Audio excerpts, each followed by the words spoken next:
कातिल नजरिया से देखो ना हमके नकाम होई जइबा। ए कातिल नजरिया से देखो ना हमके नकाम होई जइबा। ए राजा जान के चक्कर में, ए राजा जान के चक्कर में बदनाम होई जइबा।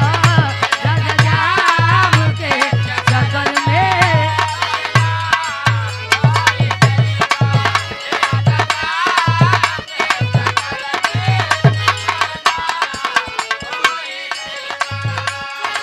कह दिया।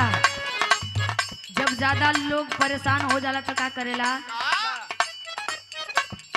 बगली के नोटावा